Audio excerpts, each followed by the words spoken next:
Today we're going to talk about Chi Sau, particularly when you're starting out and starting to do Chi Sau for the first time.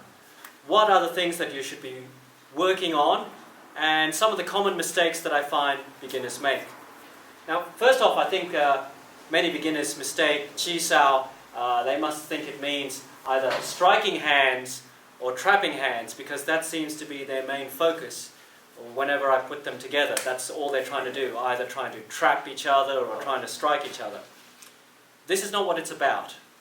Particularly when you're starting out, I try to say to beginners, just try and focus on just two things, if you can, when you're practicing Chi Sau to begin with. And they are sensitivity and structure.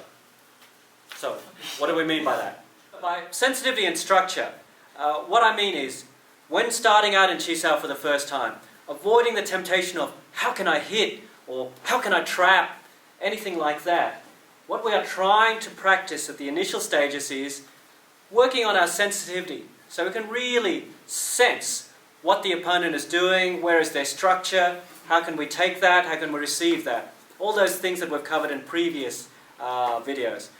The next thing is structure. How can we practice? And the structure doesn't just mean the hand, it means the whole body. Everything that we have learned and are working on through Siulun Ta, applying it now in our Chi Sau in a slightly more dynamic way. So the transition from single sticking hands Dan Chi Sau to normal sticking hands, two-handed Chi Sau, that's where I find many beginners will start to go off the tracks a bit. When practicing single sticking hands, students are very disciplined and patient, doing everything correctly, focusing on the center line, structure, all of that. But suddenly, put the two people together like this and so many things start to go wrong, and I see that quite often beginners hold back their progress. So what are some of the common mistakes when beginners begin sticking hands? The first is what I would call egotistical sticking hands.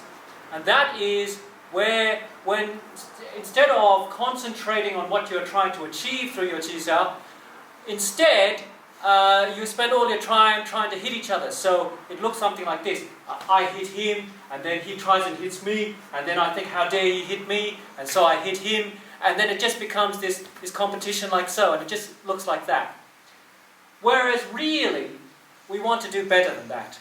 So let's just say when you're starting out, and you're starting to stick hands. Now if I make a mistake and I find myself getting hit, yeah, okay. So instead of that, spending the next few times, next few rolls thinking, how dare he hit me, I must get even, okay.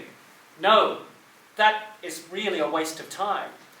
I would rather beginners stop and reflect and think, well, okay, I got hit there, I wonder how. I think it was because I was dropping my Tan Sau, and that was creating this opening where I was getting hit. Okay, well, learn something there, can try and improve that, try and improve my defense so there are no more gaps there.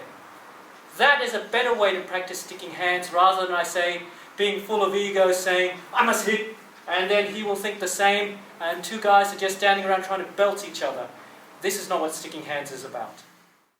Another common mistake that I find beginners do when they're doing Chi Sau is to treat the exercise as if they were automatons or robots.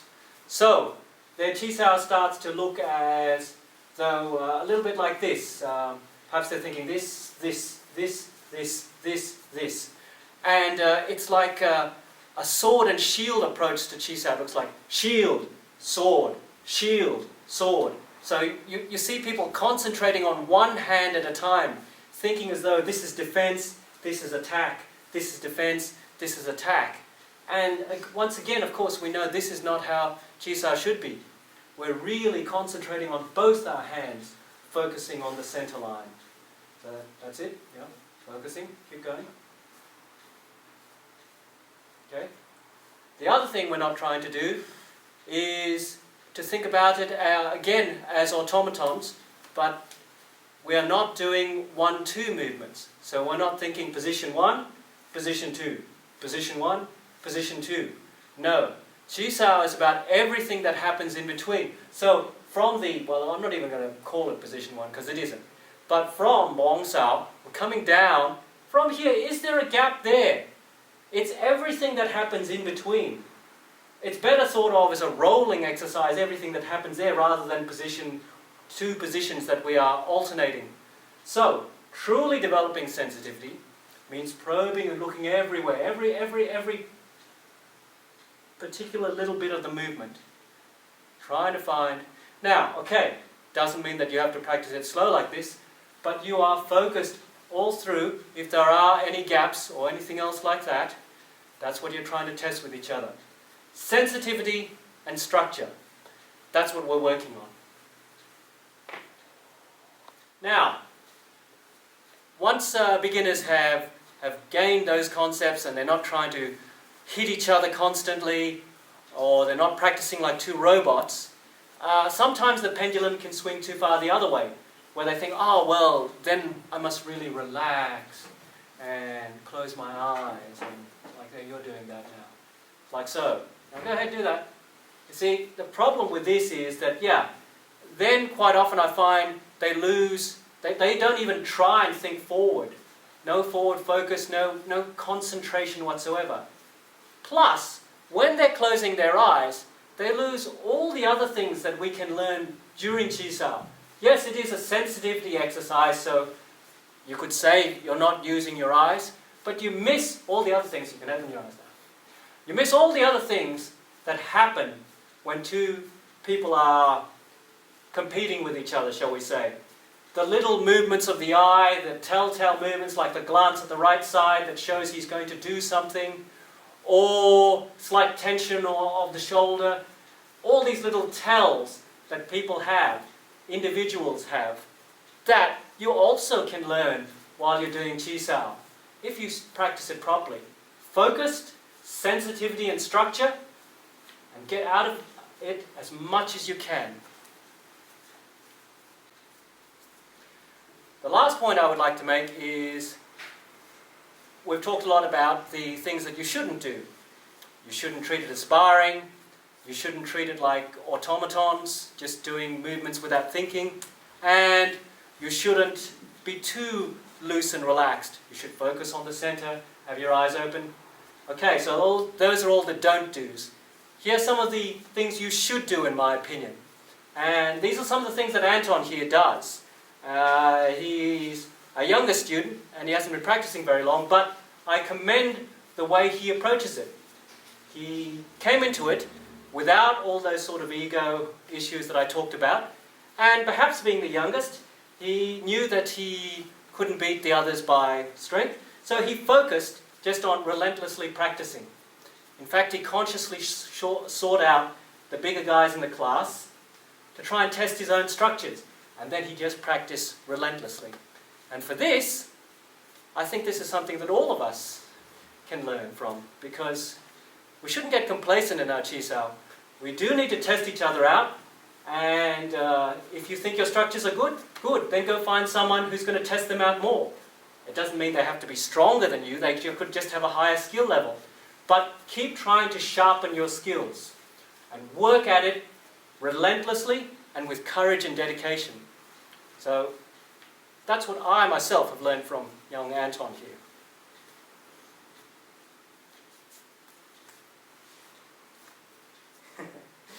Okay. Yeah. Just reiterating some of the key points that I think when you're starting out in double sticking hands, beginners should try to avoid. For I feel that if you don't avoid these mistakes, you're holding your own progress back. As I said at the outset, most beginners start off in single sticking hands, very good in understanding the purpose, and they're very focused in their training, but when they get to double, everything goes out the window and egos start getting in the way, and they lose focus of what they're trying to achieve.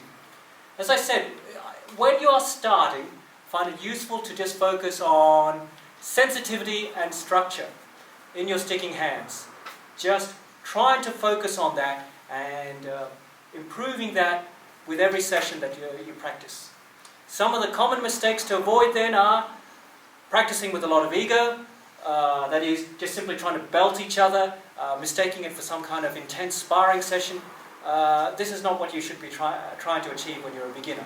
The second thing is treating it as automatons, not really thinking about what you're doing, or thinking about fixed positions instead of rolling and trying to find your focus or gaps in your opponent in between the bong Sau and the Tan Sau, for example.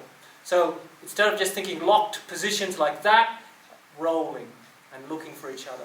So these are some of the common mistakes that beginners make, and I think by avoiding them, focusing on sensitivity and structure, a mantra I keep repeating, I think that beginners will find their progress much speedier.